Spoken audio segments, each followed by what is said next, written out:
Hello, everyone, and welcome. It is March 13th, 2021, and I am your co-host, Thefatwizard, joined today by... Alamaxia. And Lobos. Today, we're taking a look at Full Throttle. And this was released in North America April 30th of 1995. And I think it's widely renowned as one of the highlights of the LucasArts point-and-click adventure games. I think it's one of my top two, maybe trumped a little bit by Grim Fandango, but love to hear both what you, Alamaxia, and Lobos think of the game. So, at a high level, let's start with Lobos. Tell me about it. What did you think about this? I enjoyed it. There was, as usual with these point-and-click adventures, there were like one or two parts where I was like, but that's kind of expected at this point. But yeah, I really enjoyed it. It was brief, compared to newer games, but I kind of liked that too. It didn't overstay its welcome, and it did everything it wanted to do. Yeah, it's very homely. It's for me. This is like the comfort food of adventure games. It's like you want a quick little stint. I've beaten it many times, so you do it in about 2 hours. I think Lobos, you probably did it in a little over 4 hours. Yeah, something like that. Yeah, without having the solutions in your head. Alamaxia, how'd you do on this one? I clocked in right at 4 hours, and with this being I believe it was my first LucasArts point and click. This was so much fun. This is so much fun. I didn't realize I was going to effectively be playing. But I was like playing a movie. This in its own right could have been a movie, and I got to play the main character, and it was so fun. Oh yeah, Ben. Yeah, the main character, the leader of the biker gang, the Polecats. Ben. Anyone know his last name? A little point of trivia there. Throttle, right? Throttle. Yeah, I don't know if they mentioned that in the game, but it is his canonical last name there. Yeah. So, who wants to walk us through kind of what we're seeing? We've started up the game, and you start with a little cut scene here. Alamaxi, why don't you walk us through the players that are talking here? Yeah, so what we have going on here is we have Nestor and Bolos up in the front seat. Nestor is the skinnier bunch guy. Of goons, aren't they? Yeah, they're the goons. They're the thugs for hire. Nestor actually found out he's voiced by the same guy that did Brain from Pinky and the Brain. Thought he was very familiar. Yep. But then we also have Malcolm Corley, who is the CEO of Corley Motorcycles or Corley Motors, and Rip Burger, who is Corley's vice president. Rip Burger is... And he's also voiced by someone famous too, right? Mark Hamill. Yeah. Yes. Oh, God, such a good job there. Yeah, Mark Hamill does several voices in this, Rip Burger being one of them, and Rip Burger being your main antagonist in this, because Rip Burger is... early on, you learn he's not really a great guy. Malcolm Corley, him and Rip Burger talking in the back seat, and Corley mentions, Rip Burger, I never liked you, but you had good business instincts. So that really set the tone for who Rip Burger really is. Yeah. And so they end up at the bar here, and Malcolm Corley is trying to get the Polecats to join him on a ride to the annual shareholders meeting for the Corley Motors. But Ben basically says the Polecats aren't for hire, and ends up getting taken out back by Rip Burger, and they have a few words and exchange a plank to the back of a head to Ben, and he gets tossed in the dumpster while everyone else just gets out of there, and Polecats think that they're hired on. Yeah, they say that they tell the other Polecats that Ben went up ahead to scout the area, I believe. And so they're like, oh, yeah, we'll go. Yeah. And then you wake up, you start the game, and you're in the dumpster. And how do you get out of the dumpster there, Lobos? I forget exactly. Just punch it, right? You just punch it. Yeah, that's what I figured. Punch. Yep. Yes. Yeah. So the interactions in this game, if I recall correctly, you click and hold, and it pulls up a little dialogue. Which by the way, is one of those innovative things. Back in the LucasArts early days, it was the verb noun type stuff where you'd have everything at the bottom of the screen. Yeah. This is I don't know that this is one of the if this is the first one, but it was one of the more popular ones where it changed it to more of a radial menu. Yeah, radial menu. And there's fewer options, but they because you basically have pick up, look at, kick, and then taste, and taste. or put your mouth on. Of course, taste. And but they do a good job of giving different answers for all those things that you're trying to interact with. Yeah, the line I always hear is, "I'm not putting my lips on that." I'm not putting my lips on that. There's a lot of things to interact with too. Here in the bar, I was clicking around and trying to find all the different things I could interact with and just find out all the fun stuff that was happening. And one of the pictures, I think Ben walks up and he's like, "What's this blob?" And the bartender goes, "That's my baby picture." Yeah, so the bartender's a little bit bigger of a guy, and we're kind of manhandling him right now.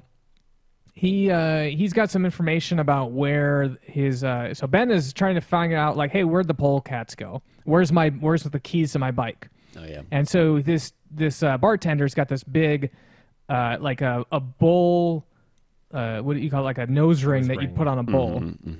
And so he just takes it with both his fingers and slams it down on the bar. And I think that's a really cool way to kind of set up Ben's character, because the bartender is he's much bigger than Ben, but Ben's like, no, Ben's the tough guy here. And I think it's a lot of fun, especially coming from some of the other adventure games that LucasArts did. You think about Monkey Island, Sam and Max, kind of like some real goofy characters, but Ben was like, he was like the cool guy, right? He's the type of guy that would like shove nerds into lockers in high school or whatnot. But you get your keys. That's your first objective, really, is to get the keys to the bike. And you're driving down the old desert road here, and I just love this part because he pops a wheelie, and the bolts go on his wheel, and he loses his wheel, and so he's like mid wheelie, and he's like, I've got to hold this wheelie for I don't know how long, and he's trying to hold it over. I love how you can see him gradually losing confidence. Yeah, his expression tells everything. It's just like, yeah. And eventually, you kind of lose the strength to hold the bike up, and the forks come down and just grind on that pavement, and he kind of passes out. And who do we have here? One of the main characters that will be helping out Ben here is Miranda is who finds. Well, she kind of helps Ben out, but not so much, right? She kind of she's like a photographer that's in it for the scoop, right? And so she's just kind of there taking pictures, and I'm not exactly sure.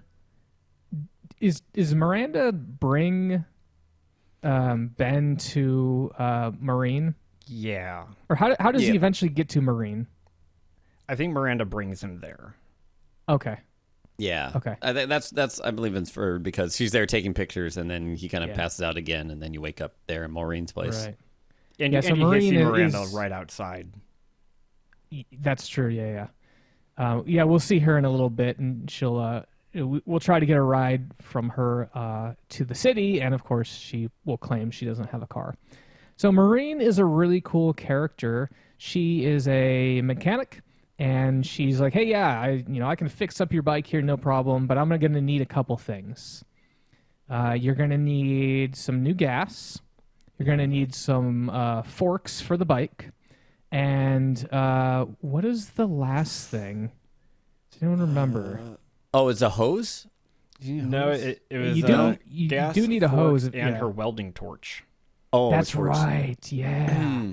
And this is cool because this is what when you have a great adventure game, you have multiple different ways to progress, and that's what this game does really well, where you can kind of get stuck going down one route and then go, I'm going to go to this other area and still make some progress. So you need like basically 3 different parallel you can't solve them all at the same time or in any order. You kind of have to weave them in and out based on items you get in one area goes to the other. But yeah, you can kind of go to the 3 different areas you need to, and do a little light puzzle solving there. And I think it was a lot of fun to do that. I love that format. It's I don't want to say open world, but it does feel like you this is a world that you can explore.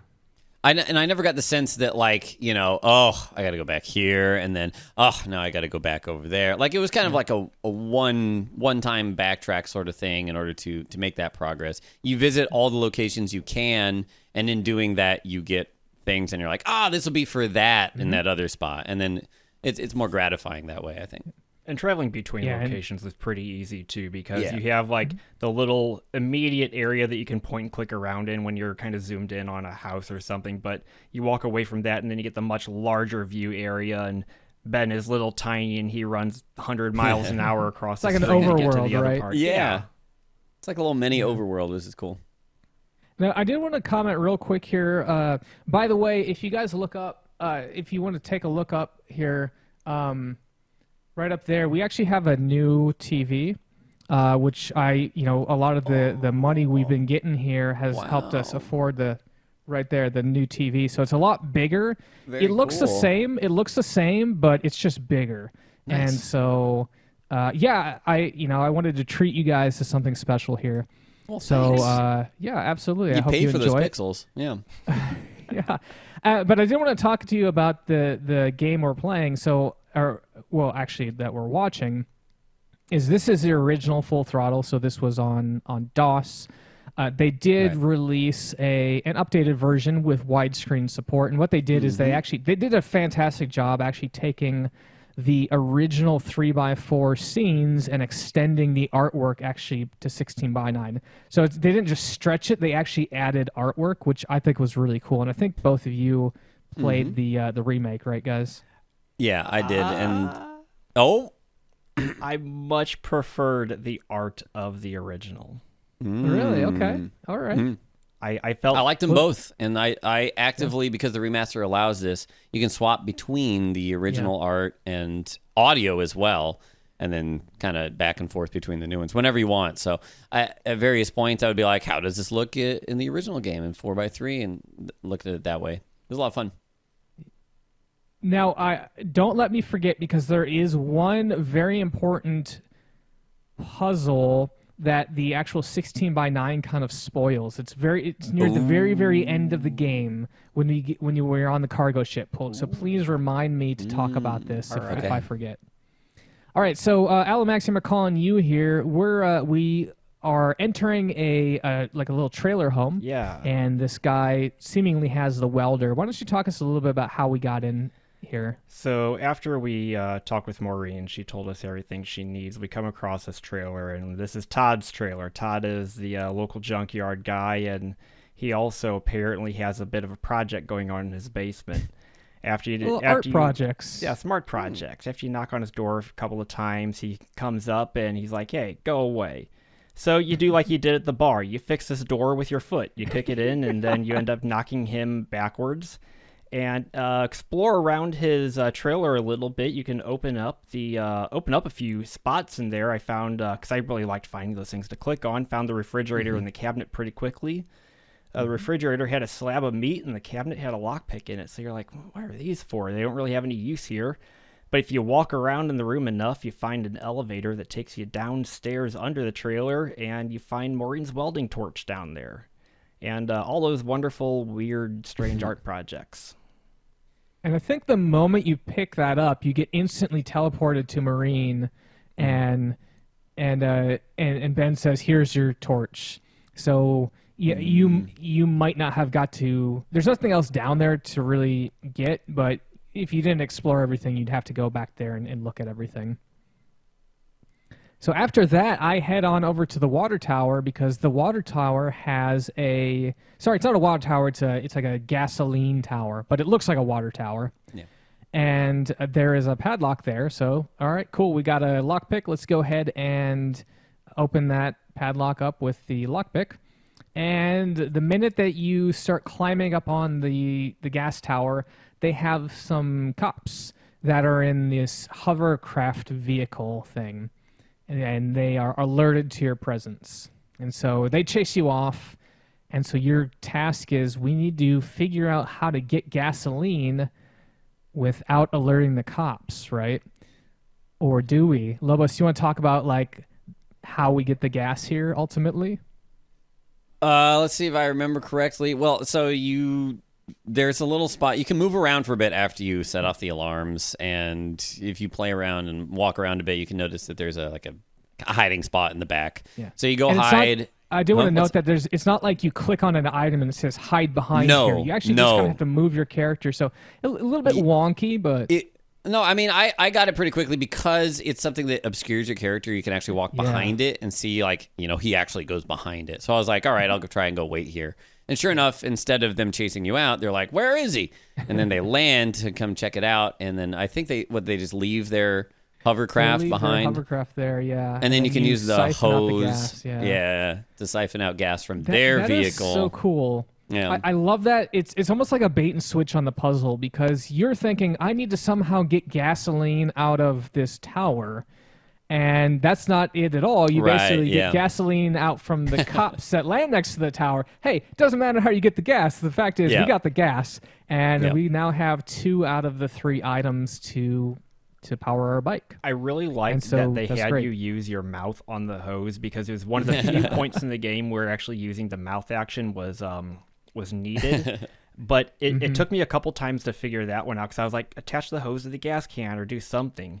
But to take a step back, this was one of the couple of points in the game I actually had to look up, because I could not find out. I didn't realize you could walk behind that little thing over there. I kept triggering the alarm, and I got through all of the different dialogues from the cops, and then I was like, well, maybe I can just trigger it and run away, and they think it was a false alarm.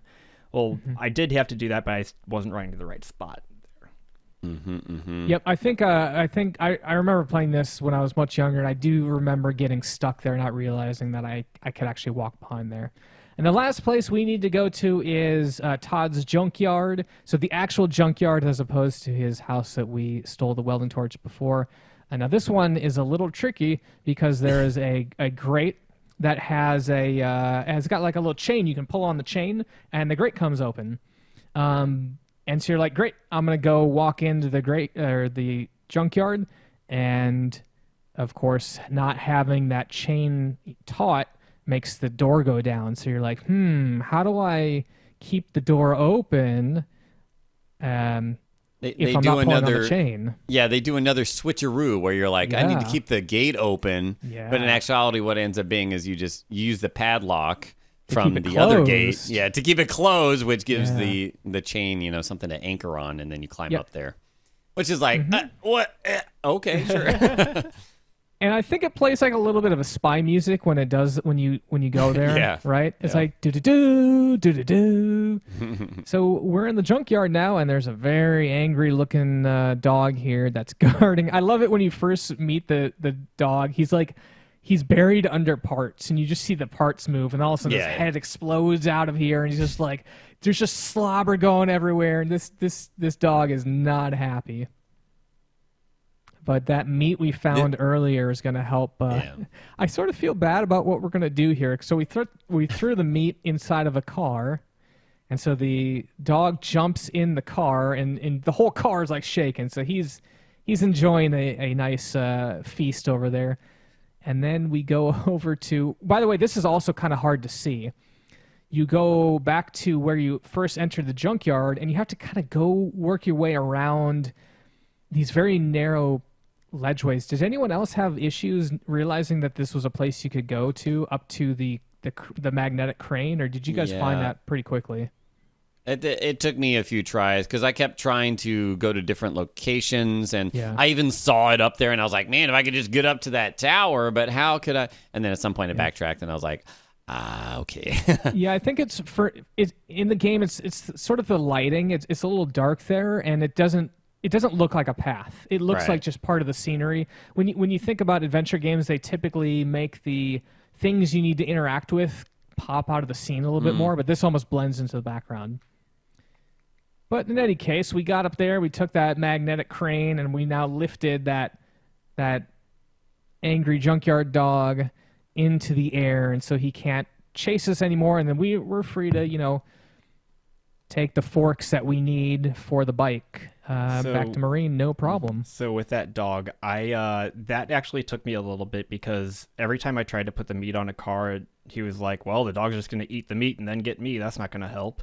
So I tried to stack the cars to make a wall at one point, and I also tried to drop the cars on the dog several times, and that didn't work. It took me a little bit to figure that one out, but that was that dog got me many times. That was where I learned how to skip the cutscenes by hitting backspace. Yeah, same. I was able to just run through. I was like, okay, you can fast forward it. Phew.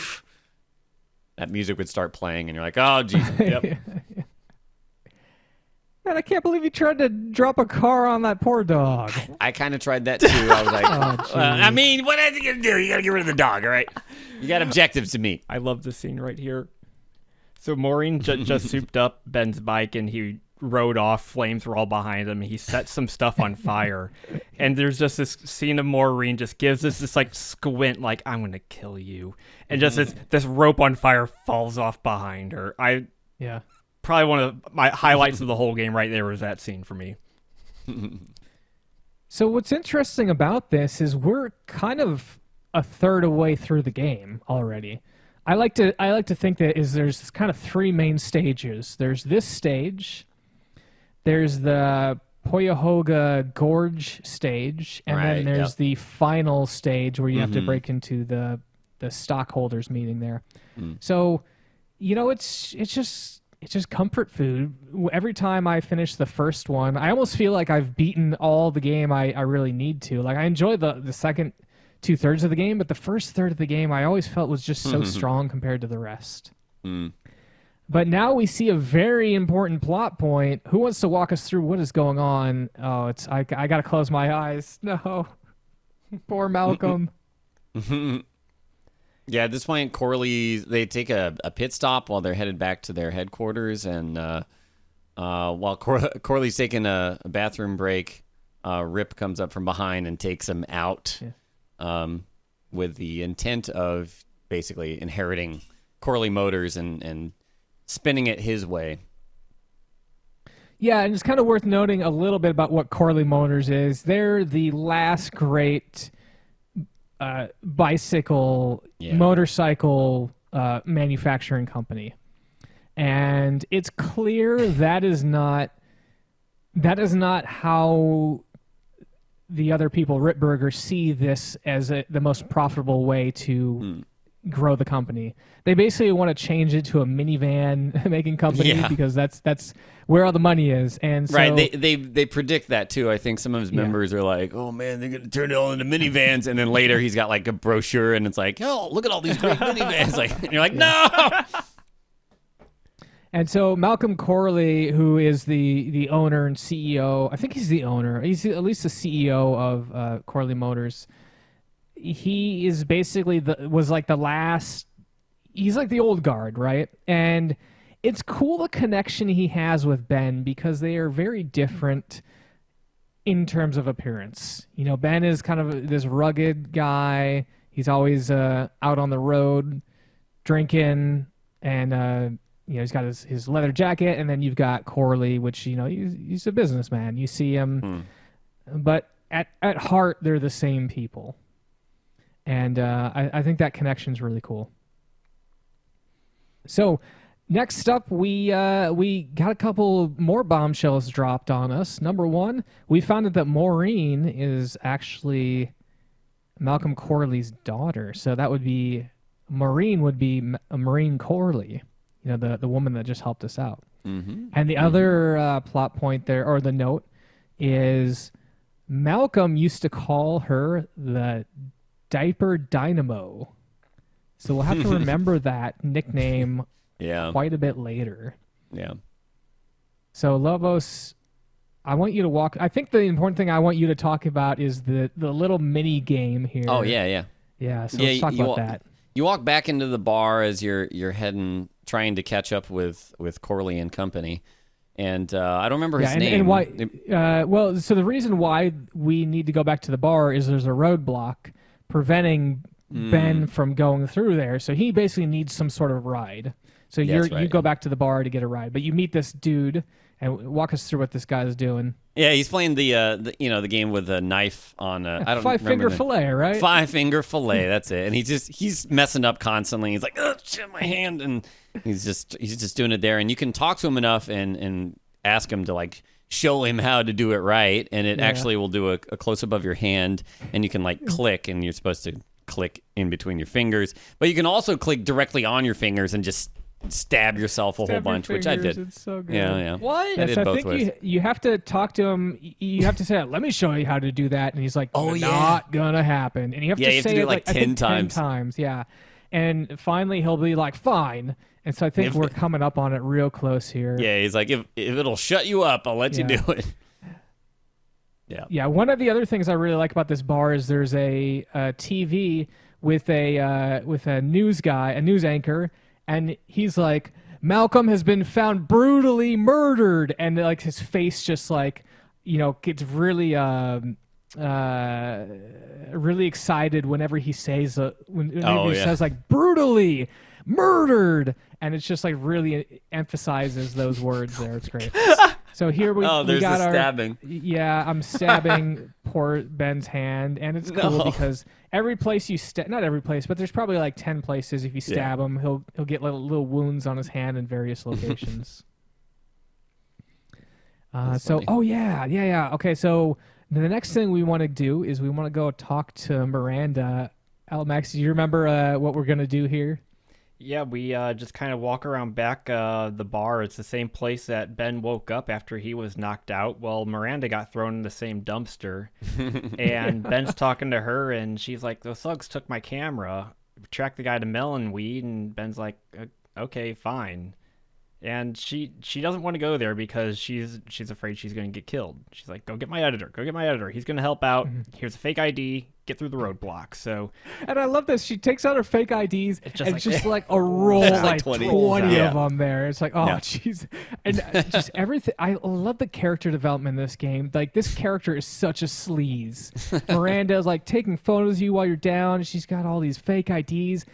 So many characters here just have a lot of I guess character, and I think the thing is there's just not a ton of main characters. There's probably if we ignore Bolus and Nestor, that they're just kind of like paper bags, right? There's not a lot to them. There's really only about like 4 or 5 characters that you really get to know in this game.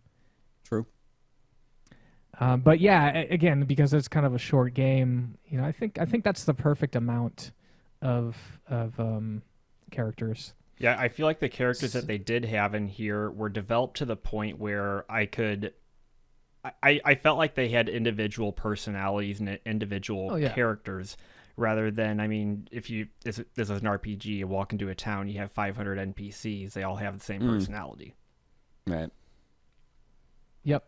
Yeah, so the 5-figure fillet buddy that you make here ends up being a trucker, and you bring him that fake ID that you get from Miranda, and you convince him because he's stopped because he can't go through the roadblock. But you give him the fake ID, and you're like, all right, this will let you through if you take me with you. So he stuffs you in the engine compartment, the engine compartment of all places. And then I think your bike's in the back. So you're like, all right. Yeah. And you do get stopped by the blockade, and I think that they... Oh, yeah, the other thing that's important here is he says it smells like he has a fuel leak. Oh, yeah. And I think that actually comes up a little bit later here. But yeah, you get stopped by the police blockade, but he's questioned briefly and then kind of lets you move on. And then you end up in... This is the Melonweed, right? The mink ranch. Is this the actual name of this town, or is that the next one? I'm not sure. I think it's the next. Okay, maybe it is. But this is on the way. Yeah, it is. It's on the way to Melonweed. That's right. We stopped off at a little mink ranch here because that trucker kind of stole some of our bike parts. Right? He fixed his fuel line with our. Oh yeah. Our fuel line. So, oof, that's rough. Now, I think I remember, and I don't know if this has happened yet, but I do know at some point Marine says that whenever she feels stressed out, she goes back to the mink ranch. Is that right? Does anyone remember something like that? She says that like back whenever you not really first meet her, but whenever you do first meet her, there's a picture on the wall that if you look at it, you see it's a picture of her and her uncle, and she mentions that she used to spend some time at his ranch. And later on, whenever you go back there, he kind of looks at it again, and you hear her mention it in like a flashback audio that she goes there whenever she's like stressed and needs to get away. Yeah. Yep. Nice. And so we have a oh yeah, that's right. So we just seemingly saw Marine take out of here. And so she just peels out. She's got a bike, and we're like, oh, we need to go catch up with her. I don't remember specifically why we are trying to catch up with Maureen here. I think it's just to explain the situation about her father. But I'm a little fuzzy on that. Yeah, that makes sense. That makes sense. And she's riding down the old mine road here, and she uses her nitrous or whatever you want to call that to just go flying over the Poyahoga Gorge, right? And Ben doesn't quite have the materials anymore, and so he's got there you go. That's your next thing is you need to soup up your bike to get over the Poyahoga Gorge. Oh, by the way, here we go. This is the trucker who just stole our stuff.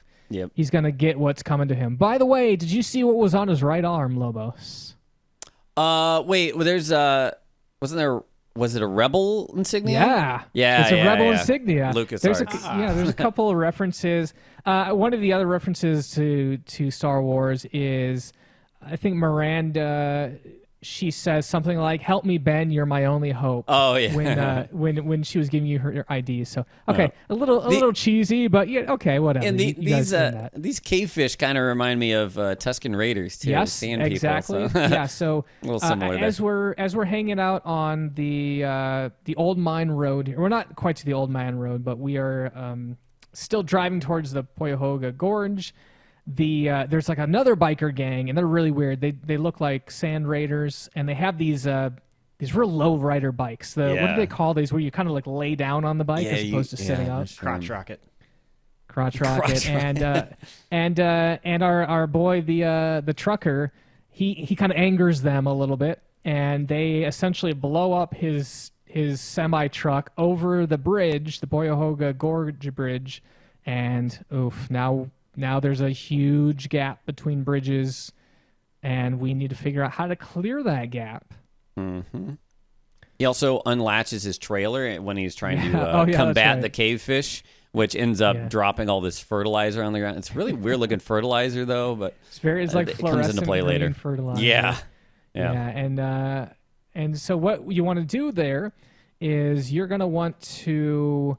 You have a wrench to loosen up some of the bolts on the wheels, and then you can actually push that trailer over, and that creates a huge cloud or a huge hazard of fertilizer in the middle of the road. And so who remembers what we want to do with that? We're doing it right now, by the way. Right, yeah. Got it. Yeah, you lure those the goons, the Corley goons. Bolus and Nestor, who are driving like this hovercraft limo thing.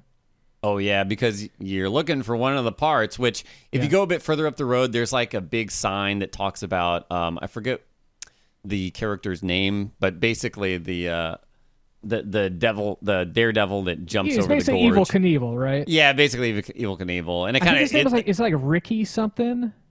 I think we'll find out here in a minute. But I think it details, though, the cavefish in a very like... Yeah, but it details in a very like hand-holdy way, like, here's exactly the parts that you might need to do this. And you're like, oh, okay, I need that sort of thing. Yeah, because you go to the Poyahoga Gorge, and we're right here now, and there's like a little informational sign, like a historical marker. Yeah. And it tells about this daredevil that once cleared the gorge on a stunt. Let's see what his name is. It should be coming up here soon. Yeah, there you go. Yeah, it tells you you're going to need the hover lift and nitrous. And a ramp. And see what else we need here. It said and a ramp. Oh yeah, ramp too. Oh, the ramp, right? Yeah. Rick, yeah. So it was Ricky there. So okay, we got 3 more things to pick up, and we've already picked up the hovercraft thing because we basically stalled out that limo, and then you can you can pick up the hovercraft thing from the limo, and you basically just like put it on your bike. You're like, just slam it in there. It's good. Don't worry about it. Yeah. It's a video game. He opens up the menu and hit equip. What's the complication? So there's something I wanted to call out that was really interesting here. This game was made using the Scum Engine. It was LucasArts' proprietary adventure game engine, which was built to handle, a lot of just basic point and click and adventure game stuff. This whole sequence here has you riding around in almost like 3-dimensional space. So if you imagine, most of the game happens on a 2D plane, except for when you're actually riding on your bike, and there actually is sort of this 3-dimensional stuff you got. You're actually you see the terrain coming at you. And they actually used a different engine here called the Insane Engine, and the Insane Engine was used for Rebel Galaxy 2. Oh. And it was used to so it was Star Wars Rebel Assault 2: The Hidden Empire. And this is used mostly for full motion video. So I know that this caused a lot of issues for the artists in particular to try to like weave those two together, because Full Throttle was more of a cartoony look, whereas this one had more of like a realistic FMV look. So yeah, it's kind of interesting to know that they used almost a different engine, or they integrated that Insane Engine somehow with this portion of the game here. This was the first part in the game that kind of drove me up the wall. I was like, especially if you don't know what to do. Why don't you talk about it? Yeah, let's I'll talk about it. So first of all, you meet with Father Torque, and he kind of gives you the lay of the land. All right, and then you take it from here, Lobos. Well, essentially, you're just kind of driving in a circle on a road, and you have the option to kind of like take exits to get back on the highway, or take a turn, get back on the highway, and then from the highway you can take a couple of exits to get to various places. And what you're supposed to do is, at this point, you're in this gorge driving around, and you'll kind of randomly encounter particular like rival faction biker gangs, and you need to use specific weapons basically to take them out. Like the first guys you take out, you just kind of punch and knock them off their bike. And then you take their weapon, and it's a kind of rock, paper, scissors type thing. And I didn't end up noticing at first, but like I think you grab some fertilizer and you throw it in the eyes of the dudes that don't have goggles on, and I didn't make that connection immediately. So I was just like, I'm just trying everything on everybody, and whatever works. And they'll get knocked out if you're using the wrong weapons, basically.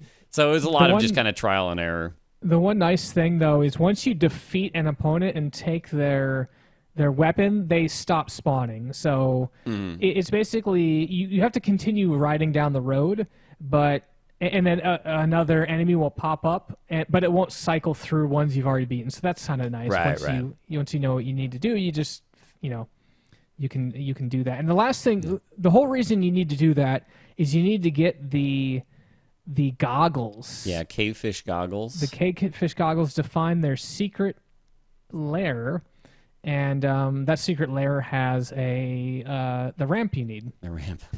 Also, I read that this game had a notorious cheat where you could hit just Shift and V, and you'd automatically win the combat. What? Would have been nice. Nice. That would have been nice. All right, so real quick, we've already finished the scene here, but real quick, does anyone remember how to actually, what weapon to use to knock off the cavefish on their bike? You had to use the wooden plank. Was it? Yeah, it was a wooden plank. It's really weird, and you also had to wait for them to it's weird sit up. Because you have to sit. Yeah, because if they get knocked off their bike automatically explodes, or they hit a button to explode it, or something like that. So yeah, they do. Yeah, so you many weapons will knock them off their bike, but only one weapon, maybe two, but I know only at least the plank will allow you to get the goggles there. Yeah. All right, so we are now in part 3 of the game. We successfully jumped the gorge, And what we're going to find here is that they have locked down the shareholders meeting. So we want to get into that shareholders meeting to face off against Ripburger, but they basically said there's not going to be a shareholders meeting because, well, the reason is they know that Ben is still on the loose, and they need to tie up those loose ends before they go ahead so he doesn't come and foil their plans. You guys remember the master plan that they have to get Ben out in the open? Actually, Ben and Marine. They're going to lure them out. They're going to what? Lure him out? How, though? Lure him out with a destruction derby with the main prize being that wonderful bike that Maureen and her father worked on when she was very little. That's right. So nostalgia to bring them out. Yeah. And they immediately lure catch him out on. with the destruction derby. Yeah. But yeah, they know it's bait. Well, but I mean, before that though, we need to figure out how to meet back up with Maureen, which was a thing with these bunnies. We haven't got there yet. So the first thing you do is you go into a stadium, and this guy's great. He's like an announcer who's trying to get you to buy stuff. And he's a peddler. like, hey, he's a peddler. And he's like, hey, why don't you take this RC car for a spin? And I think actually what you want to do is actually you want to get a battery out of the bunny, right? Because this one's a little goofy, but there's that bunny is like an Energizer bunny. Is that correct? I don't know. No, that's not true. No, I think that comes into play later. Bunny. Yeah. Right. The actual batteries are from was it the car? The car runs out, and then I think then we when have you to do this next part, acquire a battery from a bunny. Yeah, from a blown up bunny. Right, that's how it is. Yeah, that's how it works. So you take a pit stop over into this kind of dark looking canyon, and it's full of landmines, and it's the Vultures' hideout. And I guess that Marine is the leader of the Vultures, although I don't think you know that. You know that she's with the Vultures because whenever you stop by the mink ranch, you look above her bed and she has that Vulture banner, and he's like, I didn't know she was with the Vultures. Right. Yeah, I will say, I was going to say this spot right here where the mines are, it took me a while to find this screen because when you first enter this area with the auditorium and all that, it kind of auto drives you past.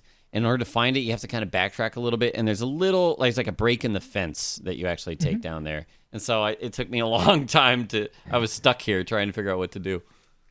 Yeah, it's another one of those where it's not obvious that there's another screen down here. And that's the worst feeling when it's not even a puzzle. You're just like, I just didn't know I could click there. So I feel bad here for this poor bunny. Yeah. He's going to be our minefield investigator, and it found a mine, and out of the bunny came a battery, and so we're going to use that now on the actual RC car, and I think that's going to allow us to actually drive the RC car, because the end goal here is we want to distract that peddler. Because we want the big box of bunnies, right? We don't want just one bunny. So if we can get his RC car to go past these turnstiles, which we just did, they're one-way turnstiles, so he's stuck. He's like, I'm going to have to go all the way through the factory to get it now. And now you can get your bunnies. The bunny crate box. of bunnies. Which is the most effective way to deal with a minefield is... That's true. Send bunnies across, let them... I was going, no, this can't be. No. And then the music starts playing, and I just let all of them run at what is it? Is it the Flight of the Valkyries? Is that the song? Oh, gosh. Yeah. And it's actually, you can run out of bunnies here, so you kind of have to... It's not a straight shot. The bunnies won't go in a straight shot. You kind of have to walk a little bit, put the bunny down... Walk a little bit, put the bunny down, and so you go through there and you make it to the Vultures, and you're held up by two individuals. You can't see their faces, and they have 4 bikes, and they tie your arms and your feet in 4, to each of the bikes, and they're pulling you. Trying to draw and quarter them. Drawn and quartered, which is brutal. Oh, and they're gosh. talking to, and you're like, stop! I didn't kill your father, because that's what she thinks, is that you murdered Corley, but and that's this is true. one of the first of the 2 longer dialogue puzzles here. And one of the things I like about this is you can sort of taunt, you don't know it's Marine yet, but I'm going to say it's Marine just for the sake of discussion here. You can kind of taunt Marine and tell her all the things that you're going to do if she doesn't free you. Like, oh, I'm going to sick the polecats on you, and then they pull you more. And so there's a couple different dialogue options you have to do in sequence to actually figure out how to convince Marine that you're actually there to help her. And the first dialogue option you need to do is stop, or I'm going to call you names. Yep. And she's like, well, what name are you going to call me? And he's like, the Diaper Dynamo. And that's the name that, Malcolm called her father. And only he would know, pretty much. And only he would know, yeah. Mm-hmm. All right, who wants to talk about this old fun? So this is the second action sequence in the game, which is the Destruction Derby. Who wants to talk about how this one works? It was painful to control this. So because this is a point and click, you don't really use your keyboard to control this car. You use left click to drive your car forward, and you move your mouse right and left to spin your car left and right. And it's a top-down driving. Yes, top-down driving. It was incredibly difficult to control. And this is the Destruction Derby, and your goal in this is to try to hit Maureen's car, because the plan is once Maureen and Ben's car hit head-on, they're going to explode. Maureen is going to eject out, and there's going to be a distraction. No one's going to see her because Ben's going to be running around in an asbestos suit on fire. Oh, no. Yeah. So you get into the Destruction Derby, and Nestor and Bolos end up popping in, and they are preventing you from hitting Maureen. They're just blocking you from getting there. But you learn through just kind of driving around, there are some ramps, and if you leap off of a ramp and land on top of a car, it'll kind of stun them. So a few different ways you could actually win the Destruction Derby. I learned that you could use the ramp to jump down and land on top of Bolos and them. Or one thing that I did is I landed on one of the other cars, quickly pushed it over, and then used that as a pick maneuver. So I baited Bolos and Nestor around, and I went around the car that I had placed, so they ran into that stalled out car. That's cool. Okay. But after I ultimately did what you did, Fatwiz, which is the stalled car you take over to there's a ramp on the far right side against the wall, and you can push that car over that ramp, and then ramp on top of and past that car, which gets you beyond where Nestor and them are guarding, and then that ends up working. But it was what you would expect for an action part in a point and click adventure, just like the motorcycle. I will say that I did play this on the PS4, and I think they actually changed the controls so it actually is analog controls, which is a little nicer to control. But using your mouse isn't super great. So after that, the shareholder meeting can go on because they think that both Ben and Marine are dead. And so now you got to figure out how to break in. You're given a couple of clues. The first clue is that there's a bunch of bike parts, and you're told that there's like some sort of code you need to get, right? She knows that the code was on one of these bike parts, but she's not sure which one. I think it's just like a serial number on a bike. Yeah. And I think there's only 3 bike parts you can look at, and of the bike parts, only one of the bike parts actually has enough characters to actually fit in the allocated space when you try to enter the code. And then the other thing I really like here is she's talking about how there was a secret passage that she used to use as a kid, and she would stare at a line on the wall and kick that spot on the wall. And I thought that was really cool because when we get to the area she's talking about, you see that the line actually starts out high and kind of goes lower and lower throughout the screen. And you're like, well, okay, if she was 6 years old, she would be about yay height, which means that it's not Ben's eye level, but it's a 6-year-old child's eye level is where you need to stand. I thought that was a really creative way to tell you how to solve the puzzle without outright giving you that. Did either of you have any issues with that? I don't think I didn't catch on to that in particular. Okay. Did you just randomly kick the wall all around? No. It's kind of dark in the video we're watching here, but it is, yeah. I could see more clearly, and I was pretty sure that it was like this area that you're kicking at. And so I just kind of nudged over until it ended up working.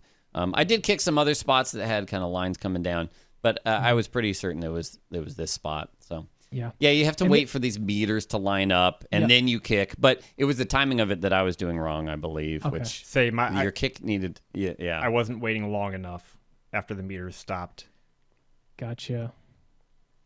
And then, so when you kick that spot, a little secret passage opens up, and now we're in the Corley Motors headquarters. And, gosh, we're real close to the end of the game here. The first thing we got to do is open up the floor safe. And this is where we enter in that password that we got from one of the serial numbers. And I don't remember exactly what we get from this.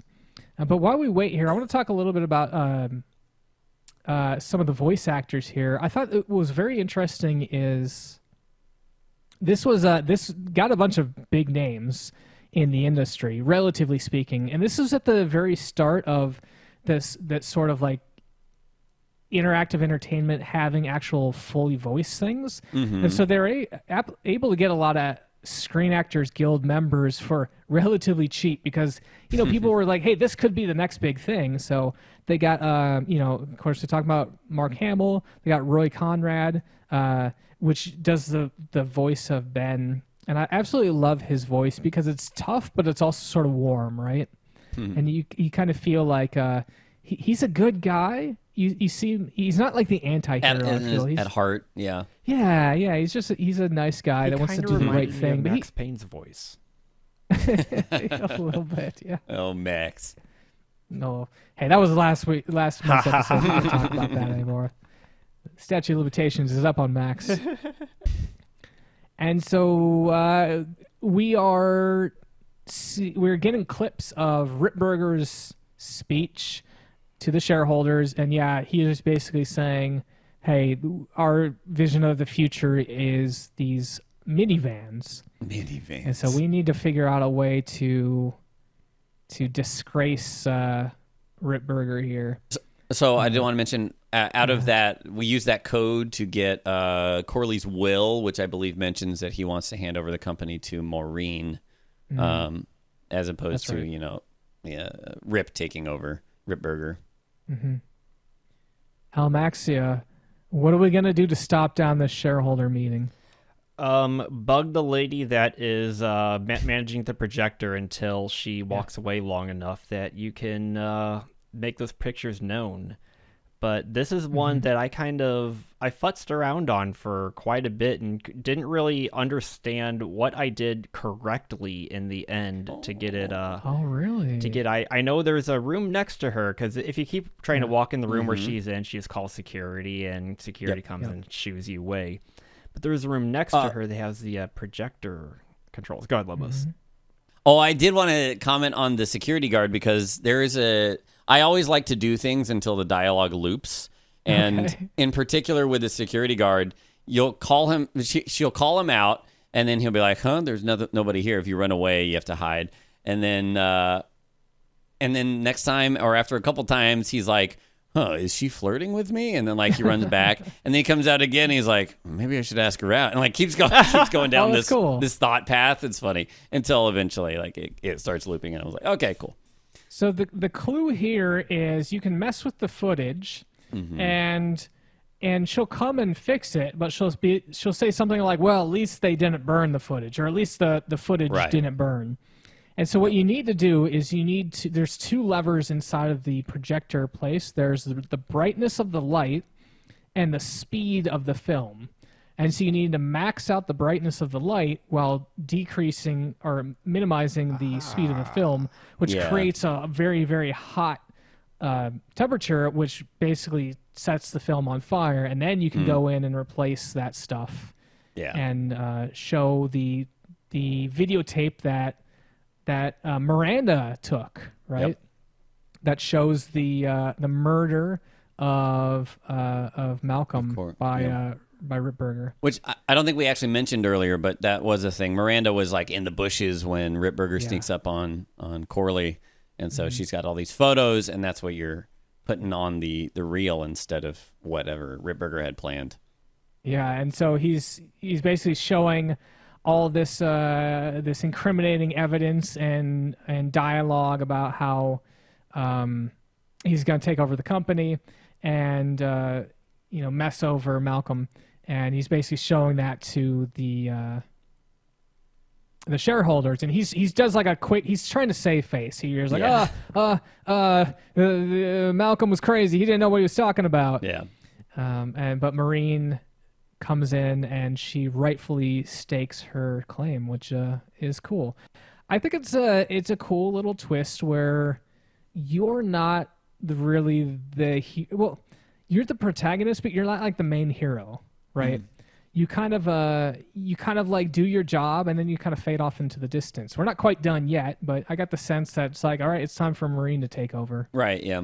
This is where I thought the game actually ended, because I was like, we're just kind of riding off into the sunset. Oh, that's nice. And, we're just going to have a nice conversation. And then semi. And then semi. So, yeah, you're riding your bicycle, your motorcycle down the road, and he's got this huge semi with, like, machine guns on the front. Of course. This was, wasn't this a vehicle that the Vultures had, I thought? Not this one. Oh, no, not this one. You're right. That comes into play in a bit, though. And then, so you get rammed, and then you're hanging for dear life on the front of the vehicle. Oh, yeah, and then here we have the Vultures. They have this huge cargo plane, which is actually... So you have the bike. The bike gets rammed by a semi, and then the semi is about to get rammed by the cargo plane, which it's kind of like a small fish... There's always a bigger fish. Medium fish. Yeah, always a bigger fish there. By the way, here's something that's fun. Did you guys try to throw... So you start out in the fan belt, or near the fan belt of the semi. Did you guys try to shove the bunnies in there? I did, and it just went poof. I don't think I did. Yeah. You can basically shove the bunnies in the fan belt and... Bye-bye bunnies. It's like a big meat grinder. Well, that's funny. Yeah. Jeez. Yeah. But the way that I ended up doing it was here. If you're messing around on the front of the vehicle, Ripburger will try and reach out and like bash you with his cane, and then if you time it right, you have to time interacting with it and hitting the hand icon, and you'll grab it from him, and you can use that to stop the fan in the front of the engine. Yep, and then you flip back to the back, and there's the fuel line.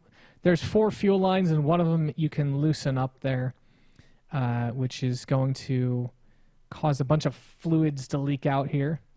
Yeah, that's a bad time for Ripburger here. And here we go. He gets distracted by Ben, kind of messing around behind there, and that gives the Vultures enough time to basically eat up that semi with the cargo plane. And here's the last big puzzle here. You're inside of this cargo plane, and the first thing you need to do is figure out how to get to the cockpit, right?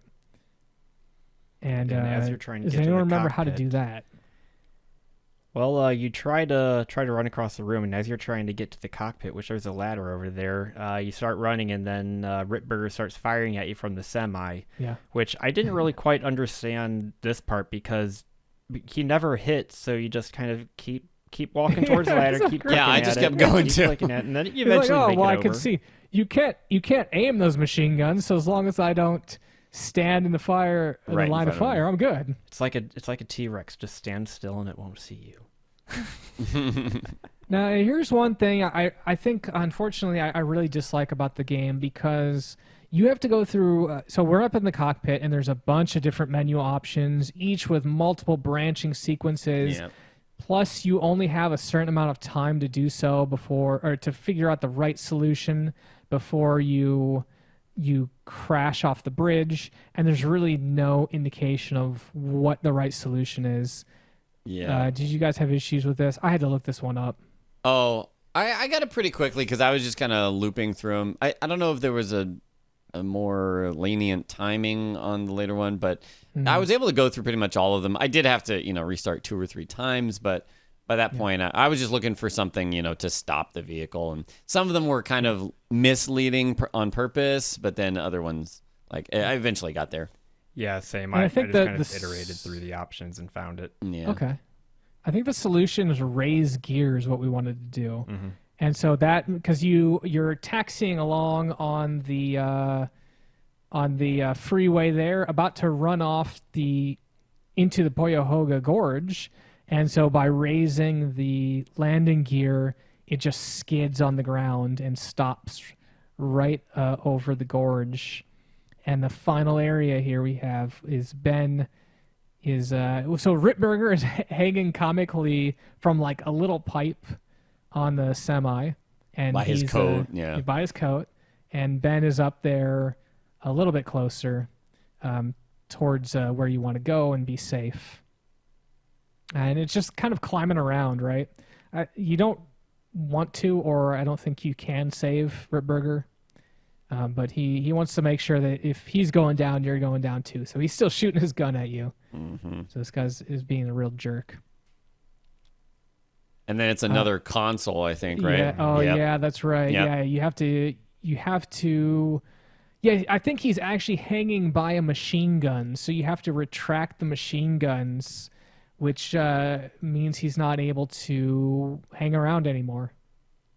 It's kind of a cold way to kill someone. Right.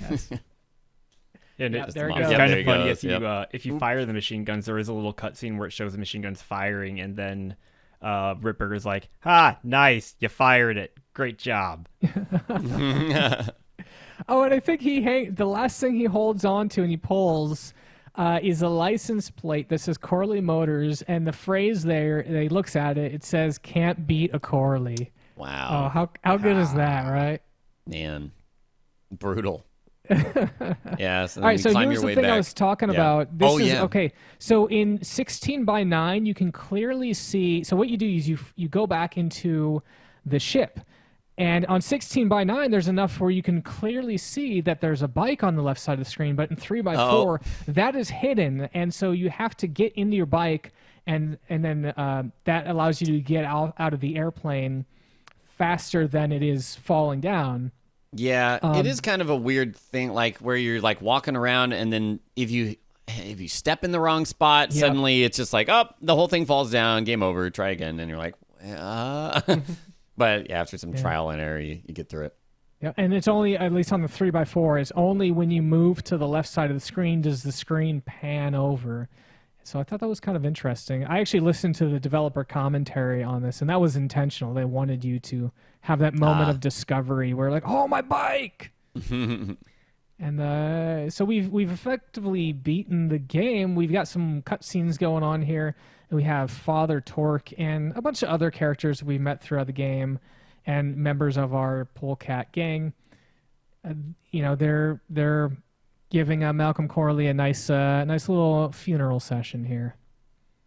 Yeah, and you even see like all the different gangs come in. It's like everyone comes together, and for like this one moment, no one's enemies. Yep. Mm-hmm.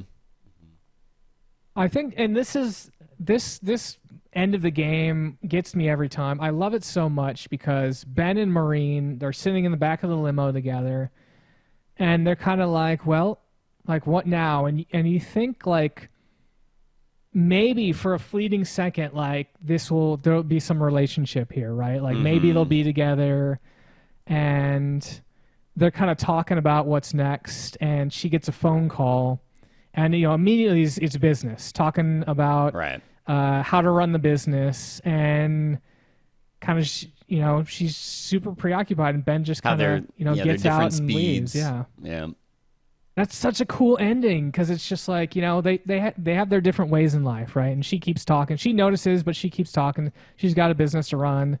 Ben's got a gang to head off into the sunset with. Yep. And it just really solidifies Ben's character and brings a complete full circle to who he was in the beginning, and he stays true to who he is in the end. He starts out, I'm not for hire, and in the end, this is just who I am. Yep. And then it really seals the game if you wait till after the credits when out of nowhere, when you're looking at the sunset view, this top of this road hill, all the bunnies start marching. And I was just like, I didn't wait that long. What? No, you didn't wait. Okay, well, I'm pretty sure we have it here in the credits here, so we'll see it. But man, what a great game. It's criticized for being short and easy, and I think that's okay. It did something that other games of its time didn't do. A lot of the puzzles were very straightforward. There was a couple things that were a little asinine, but for the most part, yeah, it was great. A little bit of trial and error can get solve the issues there for you. If I ever play a point and click adventure where something isn't like incredibly obtuse or like really annoying to control, then I won't believe that it's a true point and click adventure game, so. But if you skip ahead to 118 here, you'll see the bunny part, Alamaxia. Yeah. Okay, let me go.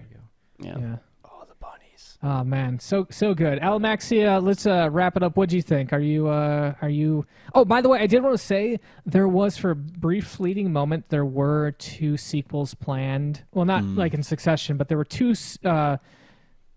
sequels that were tried to be in development. One was called Hell on Wheels, and the other, I don't remember. One was canceled pretty quickly. Another went so far as they had a trailer that they cut together and showed off at, I think, E3. It looks terrible. You should still watch it though. It's one of those where they took it and made it all 3D, but like bad 3D. Okay. And so it's early like, oh 3D, man, here's Ben in early 3D. It's like, nope, I don't want to see that. Neither of these games were worked on by Tim Schafer, who was the one of the main designers, the main designer of Full Throttle here. Yeah. So geez, what a great game. So Full Throttle there, I think I'm sold on LucasArts games. That was fun. Yeah. There was so much fun little comedy and dialogue in there that if you're someone that goes into games and you try to just skip through dialogue as quick as you can, you're missing out on the magic of this game. Just these quick little quips and phrases that were in there, and some of them were pretty tongue-in-cheek. There was a lot of innuendo in there. Maureen had a quote whenever you first meet her that I kind of made me chuckle a bit. You remember what the quote was? It's something along the lines of, I've been working on toast for so long, it's been nice to get my hands on your hog. And it's like, wow, okay. And she's a biker chick, so it's like really kind of, and this is, it's just stereotypes putting into there. It's like, wow, okay. Yeah. But there is, I feel like there were other just little, just the way they would phrase things that if you read into it a little bit, you went, okay. Yeah. What about you, Lobos? What was your thought about it? Yeah, I loved it. You played like part of it before? Yeah, I mean, I played it when I was a kid. I never beat it, probably because I got stuck somewhere. But I remember the game fondly. What I did play of it, and yeah, like I said before, short, sweet, not too long, not too short, and the writing is just it makes it what it is. And plus, it looks really good. And even like they did use some kind of like 3D stuff in this, but like it wasn't too much. And I think it worked really well in the game. Well, one thing I do want to talk just real quick. I mentioned it early on, but the art style of the original versus the remaster. The original, I really feel like the art style came from that very 80s, very grungy art look. And it kind of reminded me, just thinking back to like the animation in something like Pink Floyd The Wall, where the colors aren't supposed to be smooth. The colors aren't supposed to be perfect. And I feel like whenever things went from the original to the remaster, everything just felt too smoothed over, too cartoonish. The rough edges weren't there. And it lost that magic that kind of drew me back into that time. Mm-hmm. Okay, that's fair enough. Yeah. I like both art styles personally, but I can understand where you're coming from there. Yeah. Alamaxia, you said that you're into LucasArts games now. Have you played Grim Fandango? I've not. I need to play them. I mean, I'm sold on them now. I need to play a lot more. We'll have to do that one. I don't remember. Lobos, have you played? Another one that I played a bit, never beat, and don't remember anything about. So that would be a good way to refresh my memory. We'll have to. That's again. I think that one's better than Full Throttle, but I think we're getting ahead of ourselves here. We want to really thank everyone for listening to us here on the podcast or watching us on YouTube. It's been a pleasure covering Full Throttle. It's one of these games I've probably played, I don't know, maybe 10 times. Sounds about right there.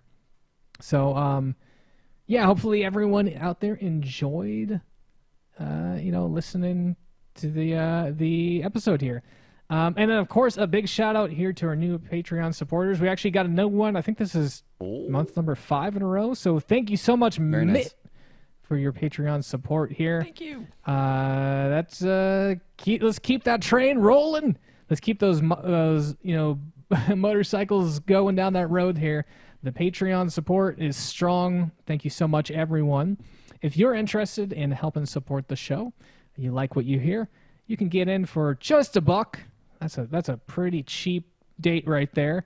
You can head on over to patreon.com/Saturday Morning Gaming Show, or you can just head on over to SaturdayMorningGamingShow.com. It's got all the links there that you'll ever need. That's right. Ever.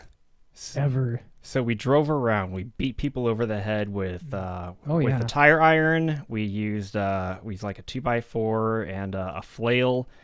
I'm missing the firearms. What are we going to play next? The firearms? Yeah. What if I told you could drive around while shooting people and hitting them with 2x4s and flails? All in the same game. Whoa. Okay, well, you can't do that, but it's kind of like that. This one's going to be great because it's going to be the first game that we're going to actually get to play all together because Serious Sam has a co-op mode there we're going to check out. And Serious Sam is a really great throwback to some of the old style shooters like Doom, right? And Duke Nukem 3D, where they just kind of focus on lots and lots of enemies. Tons of enemies. Not so much story, just lots of cool enemies, secrets, stuff like that. So it's going to be a great time. And so we're going to be checking that out in April. So stick around for that one. So sadly, we have reached the end credits of this episode, but we want to thank you all for listening to us on the podcast or watching us on YouTube. And we release monthly, so be sure to follow and subscribe to us on iTunes, Google, or check us out at SaturdayMorningGamingShow.com, where you can listen to us on an embedded feed right there. Just gotta hit that play button. Super easy. If you have any feedback, we'd love to hear you. Shoot us an email at SaturdayMorningGamingShow@gmail.com or use the contact form on our website, SaturdayMorningGamingShow.com. Or follow us on Twitter at SaturdayMGaming. And, of course, we got a special shout-out to Techno Axe for much of the music on this episode. For Saturday Morning Gaming, I'm Alamaxia. And I am Lobos. And I'm the Fat Wizard. we'll see you in April with Serious Sam for the PC.